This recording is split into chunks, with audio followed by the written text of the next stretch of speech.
સંસારી જીવના ભાવ મરણ તારવા કરુણા કરી સરિતા વહાવી સુદાતણી પ્રભુ વીરતે સંજીવની શોષાતી દેખી સરિતને કરુણા વિના હૃદયે કરી મુનિકુંદ સંજીવની સમય પ્રાપ્ત તણે ભાજન ભરી કુંદ કુંદ રચ્યું શાસ્ત્ર સાથિયા અમૃતે પુર્યા ગ્રંથાદિરાજ તારામાં ભાવો બ્રહ્માંડ ન ભર્યા અહો વાણી તારી પ્રશમ રસવા વે નિતરતી મુમુક્ષુને પાતી અમૃત રસ અંજલિ ભરી ભરી અનાદિની મૂર્છા વિસતણી ત્વરાથી ઉતરતી વિભાવેથી થંભે સ્વરૂપ ભણી દોડે પરિણતિ તુષે નિશ્ચય ગ્રંથ ભંગ સગરા વ્યવહારના ભેદવા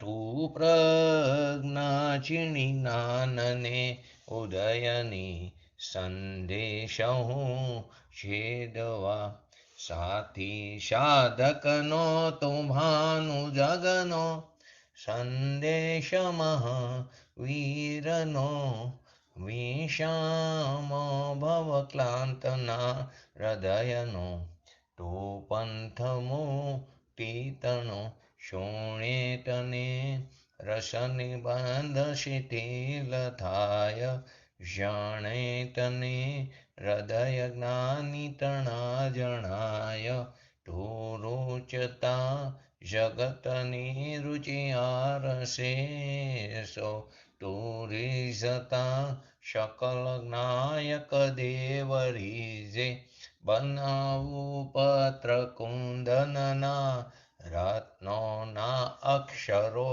લખી તથાપી કુંદ સૂત્રોના અહંકારે મૂલ્ય ના કદી તથાપી કાનવાણીના અંકાએ મૂલ્ય ના કદી નમો રીતણં નમો શીતણં નમો અયર્ણં નમો વજ્રણં નમો લોયે શવશવણં ચત્તારી મંગલમ અર્હંતા મંગલમ સિદ્ધા મંગલમ શાહો મંગલમ કેવલીપંતો ધમ્મ મંગલમ ચત્તારી લોકોત્તમા અર્હંતા લોકોત્તમા સિદ્ધા લોકોત્તમા શાહો લોકોત્તમા કેવલીપંતો ધમ્મ લોકોત્તમા ચત્તારી શરણ ભજામિ અર્હંતે શરણ ભજામિ સિદ્ધે શરણ ભજામિ શાહુ શરણ ભજામિ કેવલીપંતો ધમ્મ શરણ ભજામિ ઓમ નમો અરિહંતાણમ.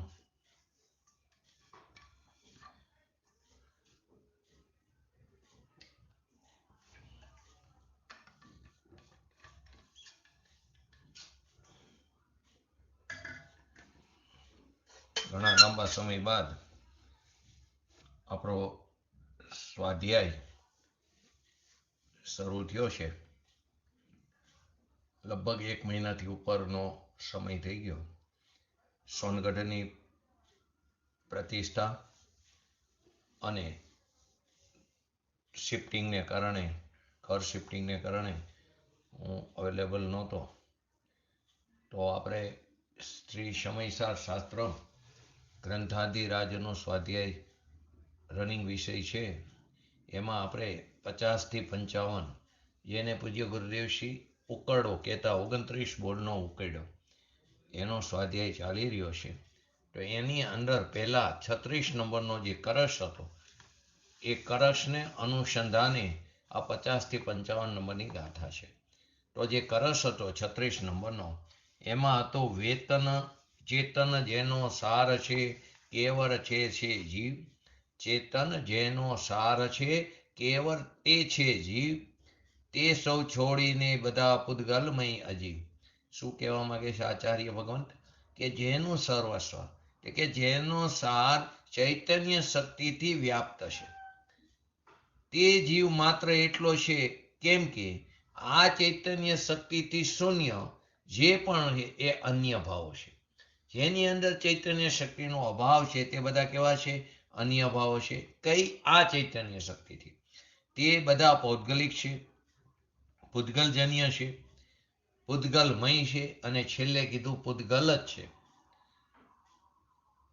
માટે એ છંદનો ભાવ નાટક સમયસારમાં પણ બનારસી દાસજીએ વ્યક્ત કર્યો કે ચેતનવંત અનંત ગુણ સહિત શો આત્મરાય याते अनमिल और शब पुद्गल के परिणाम. તો કે જેનું સર્વસ્વ એટલે કે જેનો સાર ચૈતન્ય શક્તિથી વ્યાપ્ત છે તે જીવ છે. અને તે જીવ માત્ર કેટલો છે? કે આ ચૈતન્ય શક્તિથી શૂન્ય એટલે કે એ જીવથી બીજું બધું શું છે? અન્ય ભાવો છે. તેને અહીંયા અજીવ કીધા, પૌદ્ગલિક કીધા. તો કે જીવ તો કેવો હોય? માત્ર ચૈતન્ય શક્તિથી જ વ્યાપ્ત છે. ચિત્ત શક્તિ જીવનું સર્વસ્વ છે, બધું છે. ચિત્ત શક્તિ સિવાયના જે પણ ભાવો છે, ચિત્ત શક્તિ સિવાયના જે પણ ભાવો છે તે બધાને પૌદ્ગલિક કહેવામાં આવ્યા. તે પૂતગલના જ પરિણામ છે, તે પૂતગલ દ્રવ્યના જ પરિણામો છે. આ ભાવ આ ગાથાની અંદર બતાવવામાં આવ્યો છે. 36 નંબરના રસમાં પણ આ જ ભાવ બતાવવામાં આવ્યો. તો મૂળ ગાથા શું હતી? 50 થી 56, 50 થી 55 કે નથી વર્ણ જીવને, ગંધ નહીં, નહીં સ્પર્શ, રસ જીવને નહીં, નહીં રૂપ કે ન શરીર, નહીં સંસ્થાન સહનન નહીં, નથી રાગ જીવને દ્વેષ નહીં, વરી મોહ જીવને છે નહીં. આપણે મોહ સુધી આવ્યા હતા. વરી પ્રત્યયો નહીં, કર્મ કે નો કર્મ પણ જીવને નહીં, નથી વર્ગ જીવને વર્ગણા નહીં, સ્પર્ધકો કંઈ છે નહીં, અધ્યાત્મ સ્થાન ન જીવને, અનુભાગ સ્થાનો પણ નહીં. 53 નંબરની ગાથામાં જીવને નથી કઈ યોગ સ્થાનો, બંધ સ્થાનો છે નહીં, નહીં ઉદય સ્થાનો જીવને, કા માર્ગના સ્થાનો નહીં. 54 નંબરની ગાથામાં સ્થિતિ બંધ સ્થાન ન જીવને, સંક્લેશ સ્થાનો પણ નહીં, સ્થાનો વિશુદ્ધિ તણા ન, સંયમ લબ્ધિના સ્થાનો નહીં. ને 55 નંબરની ગાથામાં નથી જીવ સ્થાનો જીવને, ગુણસ્થાન પણ જીવને નહીં, પરિણામ પૂતગલ દ્રવ્યના આ સર્વ હોવાથી નક્કી. આચાર્ય ભગવંત એમ કહેવા માંગે છે કે જીવને વર્ણ નથી, જીવને ગંધ પણ નથી, જીવને રસ પણ નથી, જીવને સ્પર્શ પણ નથી, રૂપ પણ નથી, શરીર પણ નથી, સંસ્થાન પણ નથી, અને સહનન પણ નથી. જીવને રાગ નથી, જીવને દ્વેષ નથી, જીવને મોહ નથી, એની અંદર મોહ પણ વિદ્યમાન નથી, પ્રત્યયો એટલે કે આશ્રવો પણ નથી, કર્મ પણ નથી, અને નો કર્મ પણ નથી. કોની વાત ચાલી રહી છે? નિશ્ચયના દ્રવ્યની વાત, કે જેની અંદર રાગ નથી, દ્વેષ નથી. પ્રમાણના દ્રવ્યની અંદર પર્યાયમાં છે, સંસાર દશામાં રાગ પણ છે, દ્વેષ પણ છે, મોહ પણ છે, આશ્રવ પણ છે. કર્મની પર્યાયો ભલે તે જીવની પર્યાયમાં નથી, પણ કર્મનું બંધન પણ છે, નો કર્મ પણ છે, એટલે કે શરીર આદિ છે. પરંતુ જીવને એટલે કે ત્રિકારી દ્રવ્યની વાત છે. પરમ શુદ્ધ નિશ્ચયના વિષયભૂત જે દ્રવ્ય છે તેની અંદર રાગ નથી, દ્વેષ નથી, મોહ પણ વિદ્યમાન નથી, આશ્રવો નથી, કર્મ પણ નથી, અને નો કર્મ પણ નથી. જીવને વર્ગ પણ નથી, વર્ગણા પણ નથી, અને કોઈ સ્પર્ધકો પણ નથી, અધ્યાત્મ સ્થાનો નથી, અને અનુભાગ સ્થાનો પણ નથી. પછી કે જીવને કોઈ યોગ સ્થાનો નથી, બંધ સ્થાનો નથી, ઉદય સ્થાનો નથી, અને કોઈ માર્ગના સ્થાનો પણ નથી. અને જીવને સ્થિતિબંધ સ્થાનો નથી, સંક્લેશ સ્થાનો પણ નથી, વિશુદ્ધિ સ્થાનો પણ નથી, અને સંયમ લબ્ધિના સ્થાનો પણ નથી. અને છેલ્લે 55 નંબરની ગાથામાં કહે છે જીવને જીવ સ્થાનો નથી, જીવને ગુણસ્થાનો પણ નથી. કેમ કે આ બધા ભાવો 29 પ્રકારના ભાવો છે. આ બધા ભાવો પૂતગલ દ્રવ્યના પરિણામ છે. આચાર્ય અમૃતચંદ્રજીએ આત્મખ્યાતિ ટીકાની અંદર આ 29 પ્રકારના ભાવોના ભેદ અને પ્રભેદ ગણાવીને ભગવાન આત્મામાં તેમના હોવાનો ત્યાં તેમણે નિષેધ કર્યો છે. જ્યાં આવશ્યકતા એમને સમજી ત્યાં તેમનું સ્વરૂપ પણ સંક્ષેપમાં સ્પષ્ટ કરતા ગયા. જ્યાં એમને જરૂર લાગી ત્યાં તેમનું સ્વરૂપને પણ સ્પષ્ટ સંક્ષેપની અંદર કરતા ગયા. બધા ભાવોના નિષેધમાં તેઓ શું આપે? એક જ તર્ક આપે. એવું નથી બધા ભાવોના નિષેધમાં અલગ અલગ તર્ક આપે. એક જ તર્ક આપે છે. એક જ યુક્તિ પ્રસ્તુત કરે છે. એક તર્ક આપીને એક જ યુક્તિ પ્રસ્તુત કરે છે કે આ બધા ભાવો પૂતગલ દ્રવ્યના પરિણામો હોવાથી, આ 29 પ્રકારના ભાવો પૂતગલ દ્રવ્યના પરિણામમય હોવાથી પોતાની જે અનુભૂતિ છે એનાથી કેવા છે? સ્વાનુભૂતિથી કેવા છે? ભિન્ન છે. અનુભૂતિ સ્વરૂપ જે પોતાનો ભગવાન આત્મા છે એ ભગવાન આત્માથી આ 29 પ્રકારના ભાવો તે ભિન્ન છે. એક જ તર્ક આપ્યો. કે કયો તર્ક આપ્યો? કે આ બધા પૂતગલ દ્રવ્યના પરિણામમય હોવાથી પોતાની અનુભૂતિથી, એટલે કે અનુભૂતિ સ્વરૂપ પોતાના ભગવાન આત્માથી તે કેવો છે? ભિન્ન છે. તો આત્મખ્યાતિ ટીકા જે લખાઈ એનો સંક્ષિપ્તમાં શું સાર આવ્યો? તો કે કારો, લીલો, પીરો, લાલ અને સફેદ વર્ણની 5 પર્યાય કીધી. કારો, લીલો, પીરો, લાલ અને સફેદ આ 5 પ્રકારના વર્ણ તે જીવ નથી. આ પ્રભેદ થયો. વર્ણનો પ્રભેદ થયો કે આ 5 પ્રકારના વર્ણ તે જીવ નથી. કારણ કે પૂતગલ દ્રવ્યના પરિણામમાં હોવાથી પોતાની અનુભૂતિથી કેવા છે? તે ભિન્ન છે. બીજું, ગંધ. તો ગંધની અંદર પણ એના કેટલા પ્રભેદ થાય? ગંધના બોલો, ગંધના કેટલા પ્રભેદ થાય? હા, બે પ્રભેદ, સુગંધ અને દુર્ગંધ. આ 2 પ્રકારની ગંધ તે જીવ નથી. કારણ કે તે પૂતગલ દ્રવ્યના પરિણામમય હોવાથી પોતાની અનુભૂતિથી, એટલે કે અનુભૂતિ સ્વરૂપ પોતાના ભગવાન આત્માથી કેવા છે? ભિન્ન છે. પછી રસના કેટલી પ્રભેદ?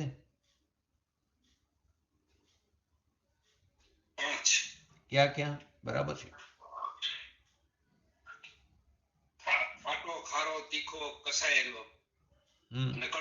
બરાબર, સરસ.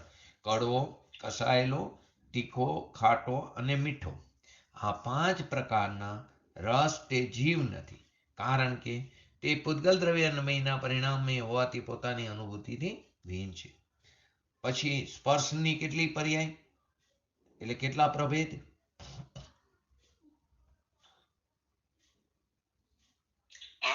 8. કઈ કઈ? કઠોર, કોમળ, ભારે, હળવો, શીત, ઉષ્ણ, સ્નિગ્ધ અને વૃક્ષ. જો આમ યાદ રાખશો જલ્દી રહેશે. ચીકણા હારે લુખું લો. બરાબર, લુખું ચીકણું એટલે સ્નિગ્ધ અને વૃક્ષ અથવા બોલો. બરાબર. પછી ઠંડુ અને ગરમ 4, હલકું અને ભારું 6 અને કોમળ અને કઠોર એટલે 8 થઈ ગઈ ને. 4 જોડકા થયા. કોમળની હારે કઠોર થયું. કોમળની હારે શું થયું? કઠોર થયું. હલકાની હારે શું થયું? ભારે થયું. પછી ગરમની હારે શું થયું? ઠંડુ થયું. સ્નિગ્ધની હારે શું થયું? વૃક્ષ થયું અથવા તો ચીકણા હારે લુખું થયું. તો આ 8 પ્રકારના સ્પર્શ તે જીવ નથી. કારણ કે પૂતગલ દ્રવ્યના પરિણામે હોવાથી પોતાની અનુભૂતિથી કેવા છે? ભિન્ન છે. પછી સ્પર્શ આદિ 4 ભાવો રૂપ સામાન્ય પરિણામ ભાવ રૂપ પણ જીવ નથી. રૂપની વાત છે. કારણ કે એ રૂપ એ પણ પૂતગલ દ્રવ્યના પરિણામે હોવાથી પોતાની અનુભૂતિથી ભિન્ન છે. સ્પર્શ આદિ 4 ભાવો રૂપ સામાન્ય પરિણામ માત્ર રૂપ, જેની આપણે વિશેષ વાત આગળના સ્વાધ્યાયમાં થઈ ગઈ છે. એ રૂપ પૂતગલ દ્રવ્યના પરિણામમય હોવાથી પોતાની અનુભૂતિથી ભિન્ન છે. પછી શરીરના કેટલા પ્રભેદ? કેટલા ભેદ? 5. ક્યાં ક્યાં? બોલો.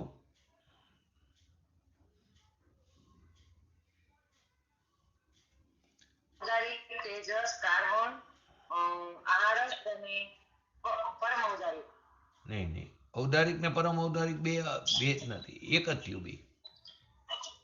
ઔદારિક ને કેમ પરમ ઔદારિક થયું કે આપણું શરીર જે છે કોઈ પણ જીવનું એ 12મા ગુણસ્થાન સુધી ઔદારિક શરીર કહેવાય. 12મા ગુણસ્થાને જે જીવ કેવળ જ્ઞાન પ્રાપ્ત કરે છે તો અંદરથી બાદર નિગોદના જીવો નીકળી જાય છે. કેમ કે બાદર નિગોદના જીવો કોઈને કોઈ શરીરના આધારે તો રહ્યા જોઈએ, કોઈના આધારે ટકેલા હોય તો દરેકના શરીરમાં હોય છે. પણ 12મા ગુણસ્થાને જ્યારે તે કેવળ જ્ઞાન પ્રાપ્ત કરે ત્યારે તે બાદર નિગોદના જીવો એની યોગ્યતાથી એ નીકળી જાય ત્યારે તે શરીર ઔદારિક શરીર પરમ ઔદારિક કહેવાય છે, પવિત્ર કહેવાય છે. કેમ કે એની અંદર બાદર નિગોદ હા બરાબર. ઔદારિક, વૈક્રયિક, આહારક, તેજસ અને કારમા, આ 5 પ્રકારના શરીર એ પણ જીવ નથી. કારણ કે પૂતગલ દ્રવ્યના પરિણામમાં હોવાથી પોતાની અનુભૂતિથી, એટલે કે અનુભૂતિ સ્વરૂપ પોતાનો ભગવાન આત્મા છે એનાથી ભિન્ન છે. પછી સંસ્થાન, તો સંસ્થાન કેટલા છે?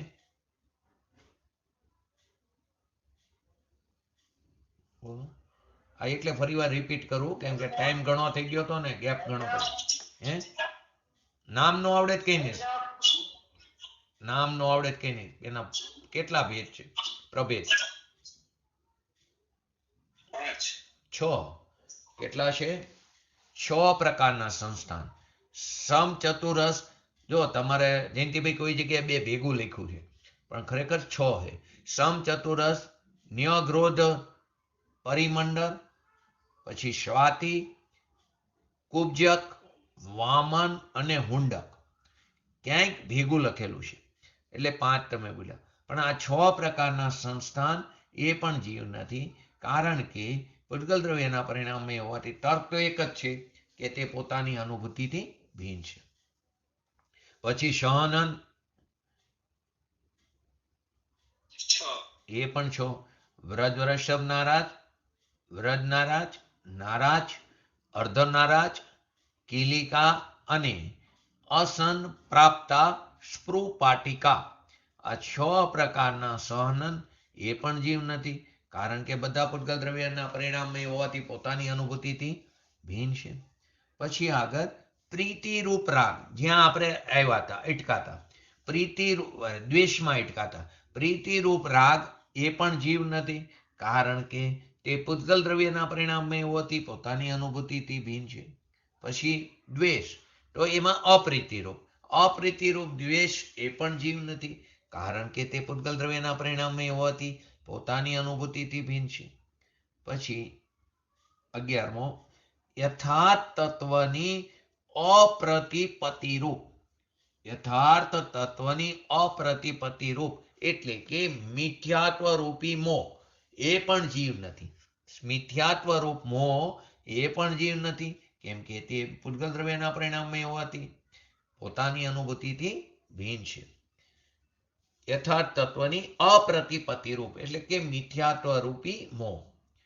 પછી મિથ્યાત્વ, અવિરતિ, કષાય અને યોગ, જેના લક્ષણ છે એવા પ્રત્યયો એટલે કે આશ્રવો એ પણ જીવ નથી.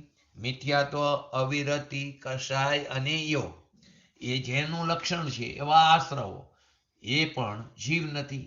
કેમ કે પૂતગલ દ્રવ્યના પરિણામે હોવાથી તે પોતાની અનુભૂતિથી ભિન્ન છે.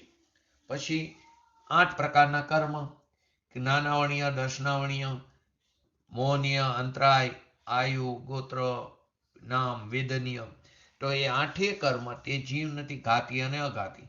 કારણ કે તે પૂતગલ દ્રવ્યના પરિણામે હોવાથી પોતાની અનુભૂતિથી ભિન્ન છે. પછી 6 પર્યાપ્તિ અને 3 શરીરોને યોગ્ય એટલે કે નો કર્મની વાત છે. યોગ્ય પૂતગલ સ્કંદ રૂપ નો કર્મ એ પણ જીવ નથી. જેની વાત આપણે 20 પ્રરૂપણામાં આવી ગઈ હતી, 6 પર્યાપ્તિની અને 3 શરીરની. તે સિવાય આપણે પંચ પરાવર્તન લીધું ત્યારે પણ એ વાત આવી ગઈ હતી. 6 પર્યાપ્તિઓ અને 3 શરીરોને યોગ્ય પૂતગલ સ્કંદ રૂપ નો કર્મ પણ જીવ નથી. કારણ કે તે પૂતગલ દ્રવ્યના પરિણામે હોવાથી પોતાની અનુભૂતિથી ભિન્ન છે. પછી એના એ પર્યાપ્તિની સાથે ત્રણ શરીર પણ લીધા. અને આ વાત આપણે શેની અંદર આવી હતી? પંચ પરાવર્તનની અંદર ઉદ્ગલ દ્રવ્ય પરાવર્તનની સાથે એ વાત આવી ગઈ હતી. પછી કર્મની રસની શક્તિઓ અર્થાત અવિભાગ પ્રતિછેદોનો સમૂહરૂપ વર્ગ, વર્ગ, વર્ગણા અને સ્પર્ધક એ આપણે કોલેજની ક્લાસ, પેલો નાનો છોકરાઓનો class, lower KG, upper KG લો, પછી ફર્સ્ટ સેકન્ડ એટલે પ્રાઇમરી લો, પછી હાઈસ્કૂલ લો, એવી રીતે અલગ અલગ કરતા આપણે સમજ્યા હતા વર્ગ, વર્ગના, સ્પર્ધક નહીં. તો કે કર્મની રસની શક્તિઓ અર્થાત અવિભાગ પ્રતિષેધનો સમૂહરૂપ એ વર્ગ, વર્ગ પણ જીવ નથી. જો વર્ગની વાત એટલે આપણે વારંવાર લીધી હતી કે પંચલબ્ધિમાં પણ વર્ગ આવ્યું હતું. પંચલબ્ધિનો જ્યારે સ્વાધ્યાય ચાલુ હતો ત્યારે પણ એ વર્ગ આવ્યું હતું. અને એ સિવાય પંચ પરાવર્તનની અંદર તો આ બધા સબ્જેક્ટ આવી ગયા હતા. તો વર્ગની અંદર શું હતું? વર્ગ, વર્ગણા, સ્પર્ધક. જો એને થોડુંક લઈ વર્ગ, વર્ગણા અને સ્પર્ધક, કેમ કે એ શબ્દ વારંવાર આવે એ બધામાં. એક્ઝામ્પલથી લઈ એટલે ખ્યાલ આવી જાય. વર્ગ, વર્ગણા, સ્પર્ધક યાદ હોય તો કહો. કેવી રીતે કોલેજનું ને સ્કૂલનું એક્ઝામ્પલથી એ લીધું હતું આપણે.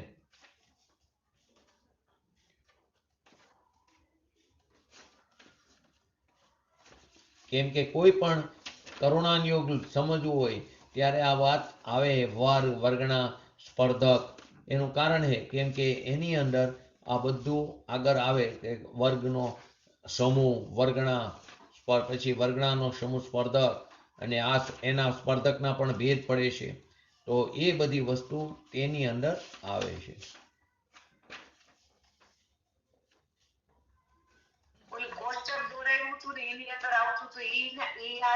હા, કોષ્ટક એ દોરાયું હતું મેં, બરાબર. પણ આપણે બીજી રીતે પણ સમજીએ. આજે જો નીકળી જાય તો લઈ લો. આજે મેં એક જગ્યાએ લખેલો હતો એક્ઝામ્પલથી આપણે સમજ્યા પણ હતા.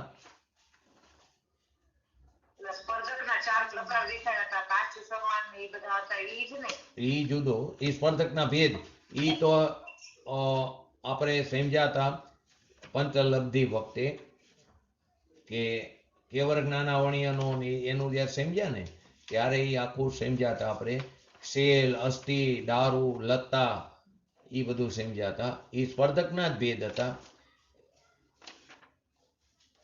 પછી નીમ, કાંજી, હલાહલ, વિષ, આ બધો એ પણ એ ભેદ એના જ હતા, સ્પર્ધકના જ ભેદ હતા.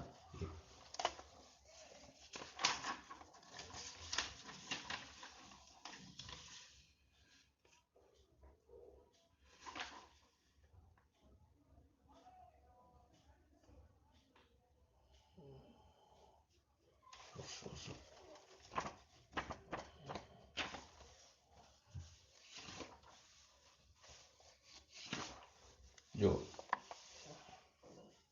પેલો પ્રદેશ, પ્રદેશ બંધ એટલે કર્મની સંખ્યા. કર્મોના જથ્થાનું વર્ગીકરણ, વિભાગીકરણ સ્વયં થાય છે. અસમાન જે કર્મનો જથ્થો છે, અસમાન કર્મના જથ્થાને વર્ગો કહે છે. હવે એની અંદર જે સમાન હોય તેને વર્ગ કીધું. અસમાન કર્મના જથ્થાને વર્ગો કીધા. હવે એમાં જે સમાન હોય એને વર્ગ કીધું.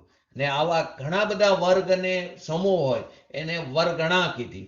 અને આવા આખા વર્ગણાના સમૂહ હોય એને શું કીધું? સ્પર્ધક કીધું.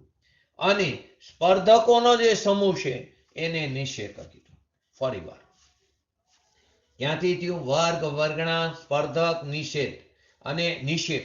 અને એનાથી પણ આગળ સમય પ્રબધ, અને એનાથી પણ આગળ કારમાનસરી. તો અસમાન કર્મના જથ્થાને વર્ગો કીધું.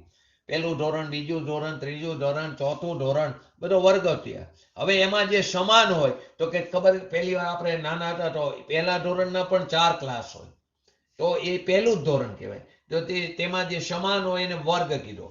હવે આવા ઘણા વર્ગને શું કીધું? વર્ગણા કીધી. આવી વર્ગણાનો જે સમૂહ છે એને સ્પર્ધક કીધું. અને સ્પર્ધકના સમૂહને નિષેક કીધું. આપણે કઈ કર્મના આટલા નિષેકો કર્યા તો એ નિષેક આ રીતે આવ્યું. તો પહેલી વસ્તુ વર્ગ કોને કીધું કે પહેલું ધોરણ બીજું ધોરણ આદિ હે અનંત પરમાણુ, એટલે કે એની જગ્યાએ લો વિદ્યાર્થીઓનો સમૂહ, અનંત પરમાણુ લો કર્મના, એની જગ્યાએ એક્ઝામ્પલમાં લીધું વિદ્યાર્થીઓનો સમૂહ લીધો, એટલે કે પરમાણુઓ લીધા. એટલે કે આપણે બાલ મંદિર કહેતા પહેલું ધોરણ બીજું ધોરણ ત્રીજું ચોથું, હવે લોઅર કેજી અપર કેજી, એની આગળ શું કે લોઅર કેજીની પહેલા નર્સરી. તો આ બધી વસ્તુ જે છે આ આખો સમૂહ છે, એને પ્રાથમિક શાળા આપણે કીધી, એને અહીંયા વર્ગ કીધો. શું કીધું? વર્ગ કીધો. પછી 5મું ધોરણ 6મું ધોરણ 7મું ધોરણ આખો જે સમૂહ છે એને શું કીધું? માધ્યમિક શાળા કીધું. 8 9 10 આના સમૂહને શું કહીએ આપણે? હાઈસ્કૂલ. તો આ બધાને શું કીધું? વર્ગણા કીધી. ઘણા વર્ગોનો સમૂહ એને વર્ગણા કીધી. પછી 11 12 એટલે first year second year BA MA જે કંઈ બધા આગળના કોર્સ છે, આખા સમૂહને શું કીધું? કોલેજ કીધું. આપણે અહીંયા 11મું 12મું સ્કૂલમાં છે, પરંતુ મુંબઈમાં 11મું 12માં ને કોલેજ જ કહેવાય છે. તો આખા સમૂહને શું કીધું? કોલેજ કીધું. તો એ જે કોલેજ છે એનું નામ સ્પર્ધક. ઘણા વર્ગણાનો સમૂહ સ્પર્ધક. હવે ઘણી બધી કોલેજોનો જ્યાં કંટ્રોલ થાય તો એને શું કહીશું? યુનિવર્સિટી. ઘણી બધી કોલેજો એનો કંટ્રોલ થાય એને શું કહેવાય? યુનિવર્સિટી. તો એ નિષેક. ઘણા બધા સ્પર્ધકોનો સમૂહ તે નિષેક, એટલે કે ઘણા બધા કોલેજનો જ્યાંથી કંટ્રોલ થાય તેને યુનિવર્સિટી કહીશું. એમ કર્મના ઘણા જથ્થાઓ એક સમયમાં એક સાથે આવે છે. કર્મના ઘણા જથ્થાઓ એક સાથે એક સમયમાં આવે છે, એને સમય પ્રબદ્ધ કહેવામાં આવે છે. અને આવા સમય પ્રબદ્ધથી એકઠા થયેલા જથ્થાને, સમય પ્રબદ્ધથી એકઠા થયેલો જે જથ્થો છે એને શું કીધું? કારમાન શરીર કહેવામાં આવ્યું. તો કેટલી વસ્તુ આવી? વર્ગ, વર્ગણા, સ્પર્ધક, નિષેક, સમય પ્રબદ્ધ અને કારમાણ વર્ગના. તો અહીં અત્યારે એની વાત છે. શું વાત છે? કર્મનો એટલે કે પહેલી વાત એ કર્મની રસની શક્તિઓ એટલે અવિભાગ પ્રતિષેધોનો સમૂહરૂપ વર્ગ, એ પણ જીવ નથી. પછી એવું વર્ગોનો સમૂહરૂપ વર્ગણા, જે આપણે અત્યારે સમજ્યા, એ પણ જીવ નથી, કારણ કે વર્ગણા પણ પૂતગલ દ્રવ્યના પરિણામમાં હોવાથી પોતાની અનુભૂતિથી ભિન્ન છે. પછી આગળ આવ્યું મંદ તીવ્ર રસવાળા કર્મ સમૂહનો વિશેષ જમાવ એ રૂપ, એટલે કે વર્ગણાના સમૂહરૂપ સ્પર્ધક. વર્ગણાનો સમૂહ જે સ્પર્ધક કીધું એટલે કે કોલેજ, એ પણ જીવ નથી, કારણ કે તે પણ પૂતગલ દ્રવ્યના પરિણામમાં હોવાથી પોતાની અનુભૂતિથી ભિન્ન છે. પછી આગળ સ્વપરના એકત્વનો અધ્યાસ હોવાથી, અનાદિકાળથી સ્વ અને પરના એકત્વનો અધ્યાસ હોવાને કારણે વિશુદ્ધ ચૈતન્ય પરિણામથી ભિન્ન રૂપ લક્ષણ છે, જેનું એવા અધ્યાત્મ સ્થાનો પણ જીવ નથી. સ્વપરનો એકત્વનો અધ્યાસ હોવાથી વિશુદ્ધ ચૈતન્ય પરિણામથી ભિન્ન રૂપ લક્ષણ જે છે, જેનું એવા અધ્યાત્મ સ્થાનો એ પણ જીવ. હવે આની વાત આપણે આગળ સમજશું. એ પણ જીવ નથી, કારણ કે તેઓ પણ પૂતગલ દ્રવ્યના પરિણામમાં હોવાથી પોતાની અનુભૂતિથી ભિન્ન છે. જુદી જુદી પ્રકૃતિઓના રસના પરિણામ એટલે કે અનુભાગ, એ અનુભાગ સ્થાન, રસના પરિણામ જેમનું લક્ષણ છે એવા અનુભાગ સ્થાનો જે ફળ આપે છે, ઉદય એટલે કે રિટર્ન ગિફ્ટ આપે, એ પણ જીવ નથી, કારણ કે તેઓ પણ પૂતગલ દ્રવ્યના પરિણામમાં હોવાથી પોતાની અનુભૂતિથી ભિન્ન છે. પછી કાય વર્ગણા, વચન વર્ગણા, 3 પ્રકારની વર્ગણા, કાય, વચન અને મનો. આ વર્ગણા રૂપ એના કંપન રૂપ જે યોગ સ્થાનો છે, જે યોગ સ્થાન છે, વચન યોગ, કાય યોગ, મન યોગ, એ યોગ સ્થાનો પણ જીવ નથી, કારણ કે તે પણ પૂતગલ દ્રવ્યના પરિણામમાં હોવાથી પોતાની અનુભૂતિથી તે ભિન્ન છે. પછી જુદી જુદી પ્રકૃતિઓના પરિણામ જેમનું લક્ષણ છે એવા બંધ સ્થાનો, બંધ સ્થાન પણ જીવ નથી. બંધ સ્થાન પ્રકૃતિ એટલે જુદા જુદા પ્રકારના બંધ સ્થાન છે, એ પણ જીવ નથી, કારણ કે તે પણ પૂતગલ દ્રવ્યના પરિણામમાં હોવાથી પોતાની અનુભૂતિથી ભિન્ન છે. પોતાનું ફળ ઉત્પન્ન કરવામાં સમર્થ કર્મ અવસ્થા રૂપી જે ઉદય સ્થાનો છે એ ઉદય સ્થાન પણ જીવ નથી. જે ઉદય સ્થાન છે પોતપોતાનું ફળ ઉત્પન્ન કરવામાં સમર્થ એવા કર્મના અવસ્થારૂપ એટલે કે ઉદય સ્થાનો એ પણ જીવ નથી. કારણ કે પૂતગલ દ્રવ્યના પરિણામે હોવાથી પોતાની અનુભૂતિથી ભિન્ન છે. ગતિ, ઇન્દ્રિય, કાય, યોગ, વેદ, કષાય, જ્ઞાન, સંયમ, દર્શન, વેશ્યા, ભવ્યત્વ, સમ્યક્ત્વ, સંજ્ઞા અને આહાર, આ 14 માર્ગના સ્થાનો પણ જીવ નથી. 20 પ્રરૂપણામાં 1 ગુણસ્થાન અને 19 માર્ગણા, ત્યાં 14 માર્ગણા. બાકીની 5ને માર્ગણામાં લીધી હતી આપણે, જીવ સમાસ આદિને, સંજ્ઞા આદિને. તો એ બધી પણ માર્ગણામાં લઈ લેવામાં આવી હતી 5ને. બાકી વાસ્તવમાં માર્ગણા કેટલી છે? 14. કઈ કઈ? ગતિ માર્ગણા, ઇન્દ્રિય, કાય, યોગ, વેદ, કષાય, જ્ઞાન, સંયમ, દર્શન, લેશ્યા, ભવ્યત્વ, અભવ્યત્વ, સમ્યક્ત્વ, સંજ્ઞા અને આહાર, આ 14 માર્ગના સ્થાનો એ પણ જીવ નથી. કારણ કે તે પણ પૂતગલ દ્રવ્યના પરિણામે હોવાથી પોતાની અનુભૂતિથી ભિન્ન છે. પછી જુદી જુદી પ્રકૃતિઓનું સુનિશ્ચિત કાળ સુધી સાથે રહેવું એટલે કે સ્થિતિબદ્ધ સ્થાન. જે એક આપણે જેવા પરિણામ કર્યા એ પ્રકારે કર્મના પરમાણુ આત્માના પ્રદેશ સાથે બંધાય એની યોગ્યતાથી. હવે જેવી તીવ્રતાથી જોડાણ કર્યું એ પ્રકારે એની એ સ્થિતિ એ બંધાણા. પછી એનો આબાદકાર હોય એટલે કે સુષુપ્ત અવસ્થામાં પડ્યા હોય, સત્તામાં પડ્યા હોય. જ્યારે એની સ્થિતિ પૂરી થાય ત્યારે તે ઉદયમાં આવે. ઉદયમાં આવે એટલે ફરાપ એટલે કે અનુભાગ. તો કે જુદી જુદી પ્રકૃતિઓનું સુનિશ્ચિત કાળ સુધી સાથે રહેવું તે જેમનું લક્ષણ છે એવા સ્થિતિબદ્ધ સ્થાનો એ પણ જીવ નથી. આ વસ્તુને પણ આપણે પંચલબ્ધિમાં સમજ્યા હતા. કારણ કે તેઓ પૂતગલ દ્રવ્યના પરિણામે હોવાથી પોતાની અનુભૂતિથી ભિન્ન છે. અને ભાવ પરાવર્તનમાં પણ આની વાત આવી ગઈ હતી. કષાયોના વિપાકનું અતિશયપણું જેમનું લક્ષણ છે એવા સંક્લેશ સ્થાનો, કષાયોના વિપાકનું એટલે ફળનું અતિશયપણું જેમનું લક્ષણ છે એવા સંક્લેશ સ્થાન એ પણ જીવ નથી. કારણ કે તે પણ પૂતગલ દ્રવ્યના પરિણામે હોવાથી પોતાની અનુભૂતિથી ભિન્ન છે. ચારિત્ર મોહના વિપાકથી ક્રમશઃ નિવૃત્તિ લક્ષણ વાળા સંયમ લબ્ધિ સ્થાનો પણ જીવ નથી.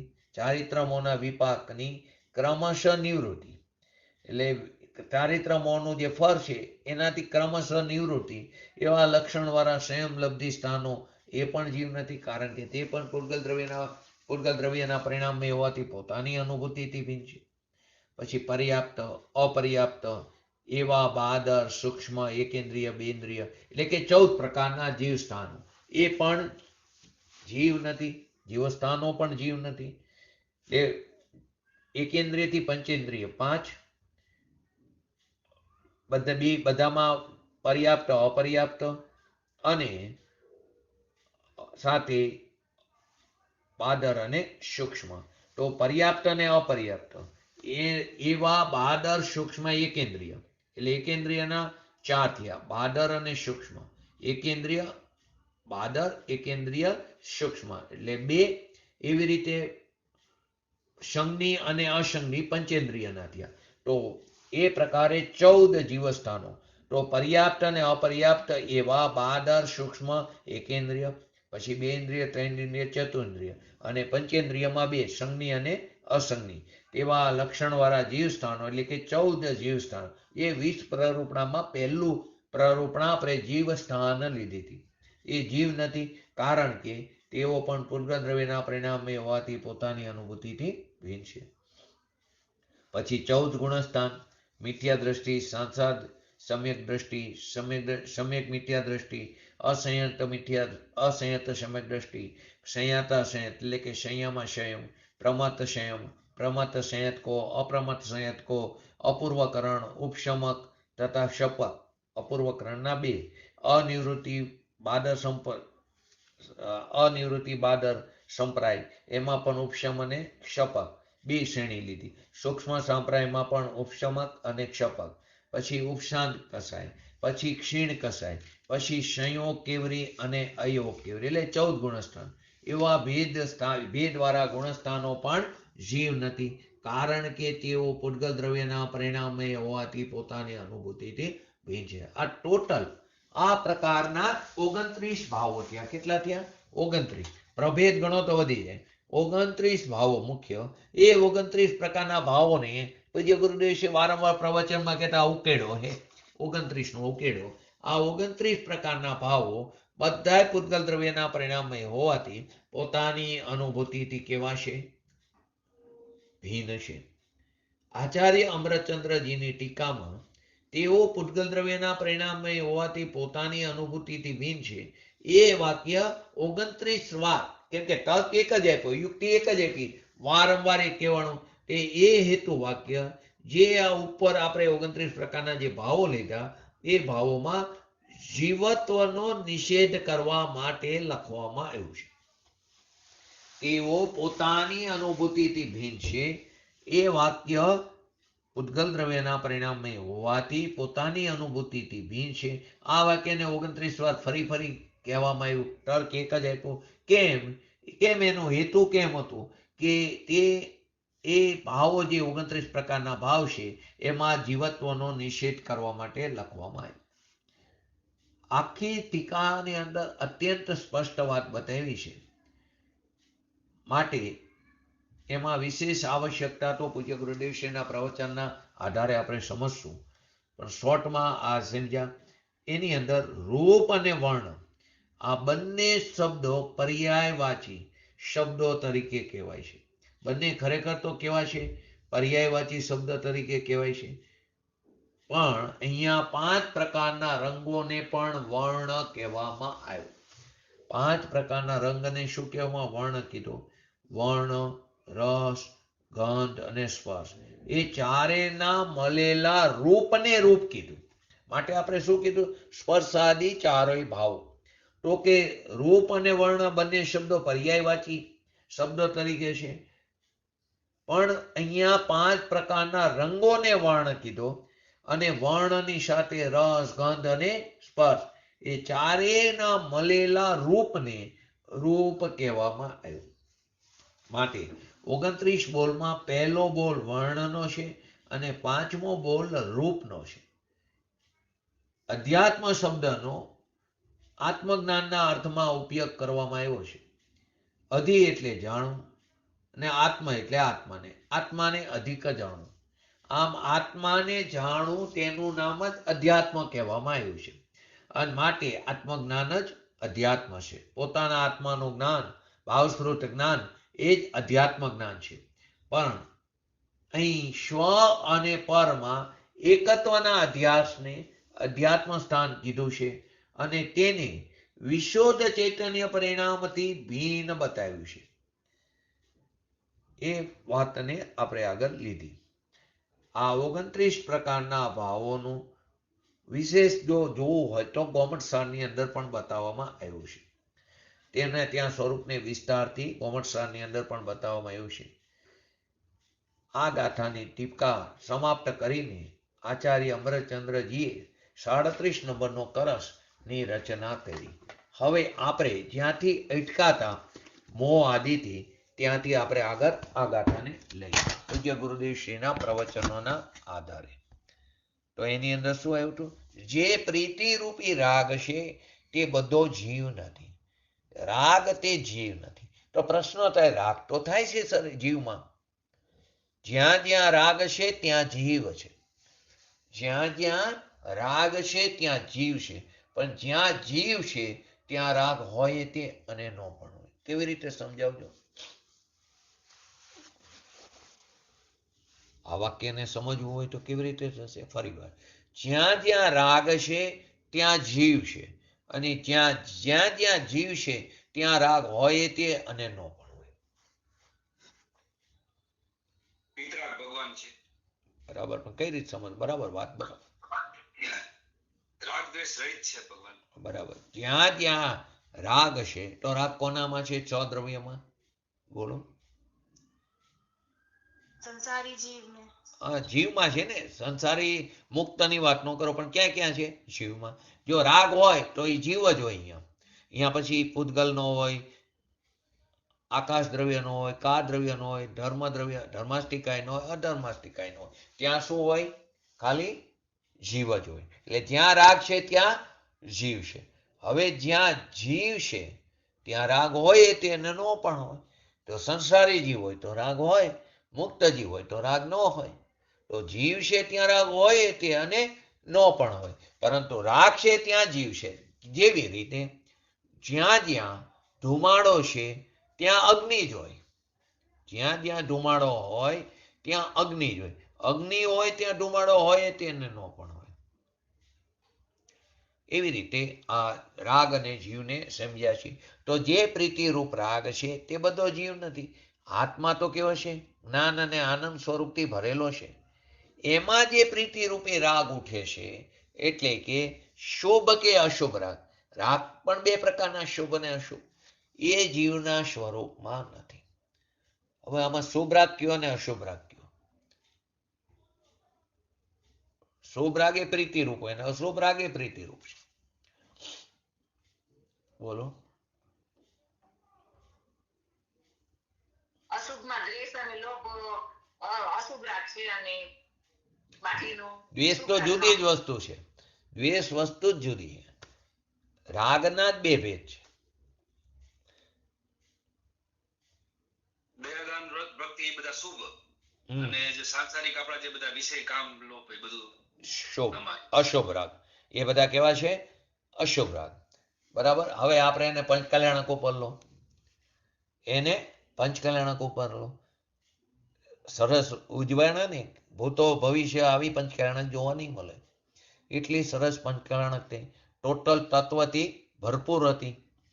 તો એની અંદર શાસ્ત્રો સ્વાધ્યાય, ભગવાનની પૂજા, ભગવાનનો અભિષેક કર્યો, ભગવાનની જેને લાભ લીધો એને ભગવાન બિરાજમાન કર્યા, પૂજ્ય ગુરુદેવશ્રીનું પ્રવચન સાંભળ્યું. આ બધું શું થયું? શુભ રાગ થયો. આ બધું જવાનો વિકલ્પ થયો પંચકલ્યાણકમાં. તો એ બધું શું થયું? શુભ રાગ થયો. પરંતુ સાથે સાથે 3 પ્રકારના મિષ્ટાન બહુ સરસ હતું જમવાનું. રહેવાની સગવડ સારી હતી. આવવા જવાની વ્યવસ્થા કેવી હતી? તો કે સારી હતી. આ બધો અશુભ રાગ થયો. એ પણ પ્રીતિ રૂપે રાગ છે. વ્યવસ્થાના ભાગરૂપે બરાબર, એ થાય એ પણ કરો, પરંતુ એ શું છે? અશુભ રાગ છે. અને શુભ રાગ શું થયો? દેવગુરુ શાસ્ત્રનો રાગ એ પણ શું થયો? અશુભ રાગ થયો. જો એક વાક્ય પૂજ્ય ગુરુદેવશ્રીના પ્રવચનમાં આવ્યું હતું. આજના પ્રવચનમાં છે, શાંતિના જિનાલયમાં જે ચાલુ છે સમાધિ તંત્ર, એની અંદર આજે આવ્યું હતું વાક્ય, વ્યવહાર રત્નત્રયનો રાગ એ નિશ્ચયથી પાપ છે. શું કીધું? એ નિશ્ચયથી પાપ છે, કેમ કે પોતાના સ્વરૂપથી પતિત કરે છે. હવે ત્યાં સુધીની વાત કીધી. આપણે તો ક્યાં બધા રાગમાં અટકી જાય છે. તો રાગ તે જીવનું સ્વરૂપ નથી. થાય છે પોતાની પર્યાયમાં. થાય છે કોની? કોઈ બીજાની પર્યાયમાં નથી થતું, પોતાની પર્યાયમાં. એ પણ ભાન કરવાનું હોય. જો એ ભાન નહીં કરી તો જીવ નિશ્ચયાભાસી થાય, પોતાનો રાગને ટાળવા પ્રયત્ન પણ નહીં કરે. તો થાય છે પોતાની પર્યાયમાં. પરંતુ અભિપ્રાયમાં હોવું જોઈએ કે આ રાગ તે ત્રિકારી દ્રવ્યમાં નથી. એ ત્રિકારી શુદ્ધ છે. એના અનંત અનંત ગુણો પણ ત્રિકારી શુદ્ધ છે. પરંતુ પર્યાયમાં એ સમયની પર્યાયની યોગ્યતાથી થાય, એ સમયની પર્યાયના ષષ્ઠકારકોથી થાય, એ સમયની પર્યાયની એવી જન્મક્ષણ છે, એની હોનાર છે. તો જે પ્રીતિરૂપ રાગ છે તે બધો જીવ નથી. જીવ તો કેવો છે? આ જ્ઞાન અને આનંદ સ્વરૂપ છે. એમાં જે પ્રીતિરૂપી રાગ ઉઠે છે તે શુભ કે અશુભ, એ રાગ તે જીવના સ્વરૂપમાં નથી. શુભ રાગ હોય કે અશુભ રાગ હોય, દયા, દાન, વ્રત, તપ, ભક્તિ આદિ, શાસ્ત્રો સ્વાધ્યાય આદિ, અભિષેક આદિ, એ બધું શું થયું? શુભ રાગ. પૂજ્ય ગુરુદેવશ્રીનું પ્રવચન, ભગવાનની દિવ્ય ધ્વનિ આદિ બધો શુભ રાગ થયો. તે જીવના સ્વરૂપમાં નથી. પરંતુ એનાથી નિશ્ચયાભાસી નથી થવાનું, ઉડાડવાનું નથી. તે ભૂમિકા અનુસાર હોવો જ જોઈએ. પરંતુ તે આત્મધર્મ નથી. તેને અધર્મ કીધો. અધર્મ કીધો. અધર્મ એટલે આત્માનો ધર્મની એનાથી પ્રાપ્તિ નહીં થાય. એ આત્મધર્મ નથી. તે શુભ ભાવ છે. તો પ્રીતિરૂપી રાગ એમાં શુભ અને અશુભની અંદર કુટુંબ આદિ જે છે, છોકરાઓ આદિ વ્યવહાર આદિ જે છે કે ધંધો આદિ, એ બધો જે રાગ છે તે બધો અશુભ રાગ છે. તે બધું જીવના સ્વરૂપમાં નથી. રાગ જે છે તે કેવો છે? વિકાર છે. અને આત્માનો સ્વભાવ કેવો છે? શુદ્ધ ચિદાનંદ સિદ્ધ સમાન છે. મમ સ્વરૂપ હે સિદ્ધ સમાન. મમ સ્વરૂપે સિદ્ધ સમાન અથવા સિદ્ધ સમાન પદમેરો. મમ સ્વરૂપે સિદ્ધ સમાન. તો કે આત્માનો સ્વભાવ કેવો છે? જેવો સિદ્ધનો સ્વભાવ છે એવો જ આત્માનો સ્વભાવ છે. કોનો? આપણા આત્માનો સ્વભાવ, નિગોદના આત્માનો સ્વભાવ. તો કે અક્ષરમાં અનંતમાં ભાગનું જ્ઞાન હોય એવા સૂક્ષ્મ નિગોદિયા જીવનો પણ કેવો સ્વભાવ છે? આત્માનો તે સિદ્ધ સમાન શુદ્ધ છે. જેવો સિદ્ધનો સ્વભાવ પ્રગટ છે એવો જ આત્માનો સ્વભાવ. જેવો સિદ્ધનો સ્વભાવ પ્રગટ છે, પૂર્ણ દશા પ્રગટ થઈ છે, એવો જ આત્માનો સ્વભાવ શુદ્ધ સિદ્ધ સમાન પવિત્ર. આવા આત્માને અંતરમાં દ્રષ્ટિમાં લેતા, આવા આત્માનો આશ્રય લેતા, એનું અવલંબન લેતા, એને દ્રષ્ટિમાં લેતા પ્રથમ અનુભૂતિ થાય, સમ્યક દર્શન રૂપી ધર્મની પ્રાપ્તિ થાય, મોક્ષ માર્ગની શરૂઆત થાય. પ્રીતિરૂપ રાગ તે જીવના સ્વભાવમાં નથી. એ વિકાર છે, વિભાવ ભાવ છે. કર્મ અને શરીર તો બહુ દૂરની વાત થઈ. અહીં તો પોતાની પર્યાયમાં ઉત્પન્ન થતો એ સમયની પર્યાયની યોગ્યતાથી, નહીં કે પરિણામ. તો કે એ સમયની પર્યાયની એવી યોગ્યતા છે કે એ રાગ પોતાની યોગ્યતાથી એ એના ષષ્ઠકારકોને કારણે ઉત્પન્ન થાય છે. તો એ પ્રીતિરૂપી રાગ તે જીવના સ્વભાવમાં નથી. કર્મ અને શરીર તો કેવા છે? પૃથક છે સર્વતા. એ તો પૂતગલ છે, માટી છે, જળ છે. એ તો આત્મામાં છે જ નહીં. કર્મ અને શરીર ત્રિકારી દ્રવ્યમાં અને ગુણમાં તો જવા દો, પણ એની પર્યાયમાં પણ નથી. રાગ છે પર્યાયમાં અશુદ્ધ અવસ્થામાં, પણ કર્મ અને શરીર એ તો આત્મામાં છે જ નહીં. એ તો ભિન્ન તત્વ છે. પણ અહીંયા શુભ અને અશુભ રાગ, જે પ્રીતિરૂપી પ્રેમ, જે વિકલ્પ જે ઉઠે છે, જે વિકાર ભાવ છે, અહીંયા એમ કે છે આચાર્ય ભગવાન, એ પૂતગલ દ્રવ્યના પરિણામે હોવાથી પોતાની અનુભૂતિથી ભિન્ન છે. એ જીવનો સ્વભાવ, એક જીવનો ખરેખર એ જીવનો સ્વભાવ શુદ્ધ ચૈતન્યને પૂતગલ દ્રવ્યના પરિણામે હોવાથી ખરેખર એ જીવના સ્વભાવને શુદ્ધ ચૈતન્યને લાગુ પડતો નથી. માટે પોતાની અનુભૂતિથી ભિન્ન છે. પોતાના શુદ્ધ ચૈતન્ય દ્રવ્યમાં અંતરદ્રષ્ટિ કરતા જે આત્માનું સ્વરૂપ અનુભવમાં આવે છે એનાથી રાગ ભિન્ન છે. પોતાના ત્રિકારી દ્રવ્યનું અવલંબન લેતા કે જે પરમ પરિણામિક એવો પોતાનો ભગવાન આત્મા અથવા તો પરમ શુદ્ધ નિશ્ચયનો જે વિષય છે એવો જે ભગવાન આત્મા, એની દ્રષ્ટિ કરતા, એનું અવલંબન લેતા, એનો આશ્રય કરતા જે આત્માનું સ્વરૂપ અનુભવમાં આવે છે એનાથી, એ આત્માથી રાગ કેવો છે? ભિન્ન છે. એટલે કોની વાત થઈ? ધર્મીની. સંસાર દશામાં તો આપણે શું થાય? રાગથી વણાયેલા છે. તો શુભ અને અશુભ રાગ બે ખરેખર આત્મા, ખરેખર તો અજ્ઞાનીને પણ આત્મામાં નથી, પરંતુ એની માન્યતામાં છે. ખરેખર તો જ્ઞાનીને તો નથી, પણ અજ્ઞાનીને પણ રાગ તો આત્મામાં છે જ નહીં.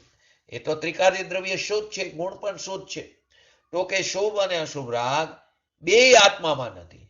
પછી એની અંદર ભલે દેવશાસ્ત્ર ગુરુનો રાગ હોય એ પ્રત્યેનો હોય, કે સ્ત્રી કુટુંબ પ્રત્યેનો અશુભ રાગ, બે પ્રીતિરૂપ રાગ થયા. બે શુભ અને અશુભ એ પોતાના ચૈતન્ય મૂર્તિ ભગવાન આત્મામાં નથી, એના અંતરમાં નથી.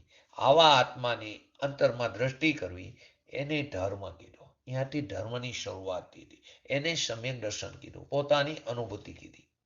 તો આવો અશુભ અને અશુભ રાગ એ બધો જીવના સ્વરૂપમાં નથી. પૂતગલ દ્રવ્યના પરિણામે હોવાથી પોતાની અનુભૂતિથી ભિન્ન છે.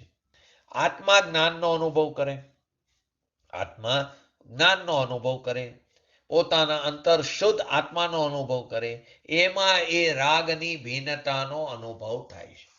જ્યારે પોતાના શુદ્ધાત્માનો અનુભવ કરે, આત્મા ભાવશ્રુત જ્ઞાનથી પોતાના આત્માનું વેદન કરે, એમાં એ રાગની ભિન્નતાનો અનુભવ થાય છે ને રાગ ભીન રહી જાય છે.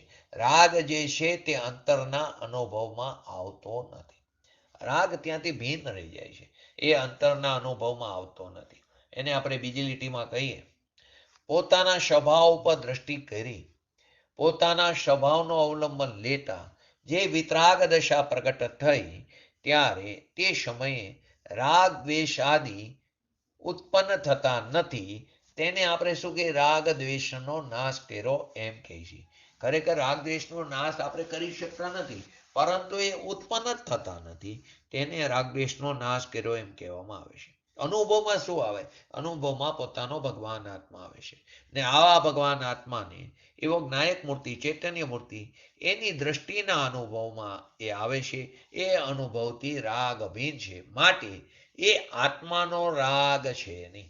એ આત્માનો રાગ નથી, અનુભૂતિથી ભીન છે. અનુભૂતિથી ભીન એટલે કે દ્રવ્યમાં નથી, દ્રવ્યથી ભીન છે, પણ અનુભવ થયો ત્યારે ભીન થયો છે એમ ખ્યાલમાં આવ્યો. આત્માથી તો ત્રણેય કાર ભીન છે, પરંતુ આત્માથી ભીન ક્યારે ખ્યાલમાં આવ્યો? કે જ્યારે અનુભૂતિ થઈ, એટલે કે જ્યારે આત્માનો અનુભવ થયો ત્યારે ભીન છે એવું એને ખ્યાલમાં આવ્યું. પોતાનો જે શુદ્ધ સ્વરૂપ એમાં રાગ નથી એમ કેવું છે, પણ ક્યારે રાગ નથી? પોતાનું જે શુદ્ધ ચૈતન્ય મૂર્તિ ભગવાન આત્મા, જે શુદ્ધ સ્વરૂપ છે, ત્રિકારી શુદ્ધ સ્વરૂપ છે, એમાં રાગ નથી એમ કેવું છે, પણ ક્યારે? કોણ કે ક્યારે રાગ નથી એમ એને સિદ્ધ થાય? દ્રવ્યમાં રાગ નથી, દ્રવ્યમાં રાગ નથી એમ નહીં, પરંતુ ચૈતન્ય મૂર્તિમાં અનુભવ કરતા, એ દ્રવ્યને દ્રષ્ટિમાં લેતા દ્રવ્યમાં રાગ નથી એ અનુભૂતિથી માલુમ પડ્યું. દ્રવ્યમાં રાગ નથી એમ નહીં, પણ વસ્તુ દ્રવ્ય જે પોતાની વસ્તુ છે, ત્રિકારી વસ્તુ, એનો અનુભવ કરતા, એટલે કે એવા દ્રવ્યને દ્રષ્ટિમાં લેતા, એનું અવલંબન કરતા દ્રવ્યમાં રાગ નથી એ અનુભૂતિથી, પોતાની અનુભૂતિથી માલુમ પડ્યું કે આ દ્રવ્યમાં રાગ નથી. એને અહીં ધર્મ કીધો, પહેલી શરૂઆત કીધી, ચોથા ગુણસ્થાનની વિતરાગ દશા ત્યાં પ્રગટ થઈ એમ કહેવામાં આવે છે. રાગ વિનાનો જ આત્મા કેવો છે? ત્રિકાર છે. રાગ કેવો છે? આશ્રવ છે, એ વિકાર છે. નવ તત્વની અંદર એને આશ્રવ તત્વમાં મૂકો. ક્યાંક પૂતગલમાં પણ કહેવામાં, સમયસારમાં કહેવામાં આવ્યું. આત્મા કેવું છે? જ્ઞાન તત્વ છે. શરીર કર્મ કેવું છે? અજીવ તત્વ છે. તો શરીર કર્મ વાણી માટી એ બધા અજીવ તત્વ છે. અને પુણ્ય પાપના જે ભાવ ઉત્પન્ન થાય છે, શુભાશુભ ભાવ ઉત્પન્ન થાય છે, તે બધા શું છે? આશ્રવ તત્વ છે. જીવ અજીવ આશ્રવ સંવર બંધ મોક્ષ આદિ જે નવ તત્વ છે, એની અંદર જીવ તત્વની વાત કરી, અજીવ તત્વની વાત કરી, આશ્રવ તત્વની વાત કરી. તો શરીર વાણી બધા અજીવ તત્વમાં જાય. અંદર જે શુભાશુભ ભાવ ઉઠે છે એ આશ્રવ તત્વમાં થાય, એ જીવ તત્વ નથી. માટે આપણે નવ તત્વને જ્યારે સમજીએ છીએ ત્યારે શું સમજીએ છીએ? કે અજીવ તત્વ છે તે કેવું છે? જ્ઞાનપૂર્વક, એટલે કે જ્ઞેયપૂર્વક હે છે. કેવું છે? જ્ઞેયપૂર્વક હે છે. બંધ અને આશ્રવ છે તે હે છે, છોડવા લાયક છે. સંવર અને નિદ્રા છે તે એક દેશ આંશિક પ્રગટ કરવા યોગ્ય ઉપાધિ તત્વ છે. મોક્ષ તત્વ જે છે તે પૂર્ણ પ્રગટ કરવા યોગ્ય ઉપાધિ તત્વ છે. પર્યાય થઈ બધી. અને જે જીવ તત્વ છે તે પરમ આશ્રય કરવા યોગ્ય ઉપાધિ તત્વ છે. માટે અહીં રાગની વાત બતાવી કે આત્મામાં જો રાગ હોય તો રાગ રહિત સિદ્ધ કેમ થાય? જો સ્વભાવમાં રાગ પડ્યો હોય તો સ્વભાવનો ક્યારેય અભાવ ન થાય, તો સિદ્ધ દશામાં તો રાગ છે નહીં, રાગ રહિત છે. તો એ કેવી રીતે થાય? રાગ રહિત સિદ્ધ કેમ થાય? જો રાગ એને હોય તો રાગ અંદર યાદ કરે વિકૃત અવસ્થા. તો શુદ્ધ ચૈતન્યની અંતરદ્રષ્ટિ કરતા દ્રવ્યમાં રાગ નથી. એથી કહે છે અનુભૂતિના કારણે એને ભાન થાય છે કે દ્રવ્યમાં, આ દ્રવ્યમાં રાગ નથી. અનુભૂતિના કારણે બોલવામાં તો આપણે અત્યારે બોલીએ કે આત્મામાં રાગ નથી, પરંતુ નિશ્ચયથી ભાવ ભાષણમાં એને ક્યારે ભાન થાય છે કે પોતાના સ્વભાવને દ્રષ્ટિમાં લે ત્યારે. તો કે ક્યારે અનુભૂતિના કાર્ય એને ભાન થાય છે કે આ દ્રવ્યમાં રાગ નથી. રાગ દ્રવ્યમાં નથી તો કે અંતરના અનુભવ વિના ખબર કેવી રીતે પડે કે રાગ દ્રવ્યમાં નથી? અંતરનો અનુભવ ત્યાં સુધી ન થાય ત્યાં સુધી કેવી રીતે ખબર પડે રાગ નથી દ્રવ્યમાં? શુદ્ધનું એટલે કે છઠ્ઠી ગાથામાં આત્મા શુદ્ધ છે. છઠ્ઠી ગાથામાં પ્રમત અપ્રમત વર્ગણા મર્ગણા ગુણસ્થાન આદિ એની અંદર નથી. તો કે એને પદ્રવ્યથી ભીન શ્રદ્ધામાં આવે ત્યારે આત્મા શુદ્ધ છે. ક્યારે? છઠ્ઠી ગાથામાં બતાવ્યું કે ક્યારે શુદ્ધ છે કે પદ્રવ્યથી ભીન કહેવા શ્રદ્ધામાં આવે ત્યારે. પદ્રવ્યથી ભીન છે એમ શ્રદ્ધામાં આવે ત્યારે તે વાત લેવામાં આવે છે કે આત્મા જ્ઞાયક ચૈતન્ય મૂર્તિ શુદ્ધ છે. પણ એ શુદ્ધ કોને? ક્યારે?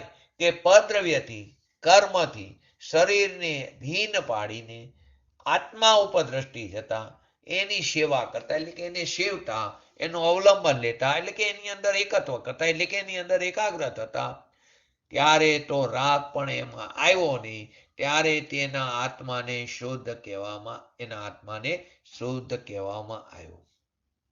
તો આત્મા શુદ્ધ સ્વરૂપ અનંત દર્શન અનંત જ્ઞાન આદિ આનંદનો પિંડ છે, પદાર્થ છે. એમાં શું સ્વભાવ ભર્યો? અનંત બેહદ જ્ઞાન ભર્યું છે, બેહદ શ્રદ્ધા, બેહદ શાંતિ, બેહદ ચારિત્ર, એવો વિતરાગ સમરસ એવા આત્માની અનુભૂતિ અંતર્મુખ થઈને અનુભવ કરતા એ અનુભૂતિથી રાગ કેવો છે? ભીન છે. માટે દ્રવ્યમાં રાગ છે નહીં. માટે શું કીધું કે પૂતગલ દ્રવ્યના પરિણામે હોવાથી પોતાની અનુભૂતિથી તે ભીન છે.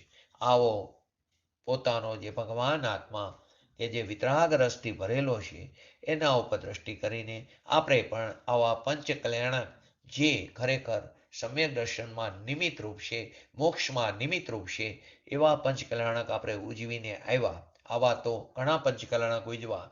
આપણે પણ એવી ભાવના ભાવી કે આપણે પણ શીઘ્ર ને શીઘ્ર વિતરાગ દશા પ્રાપ્ત કરી અને આપણે આવા કોઈ પણ કલ્યાણક ઉજવા વગર સીધા કેવરી થઈને સીધા સિદ્ધ દર્શન આપણે કોઈ તીર્થંકર પ્રકૃતિ બાંધવી નથી.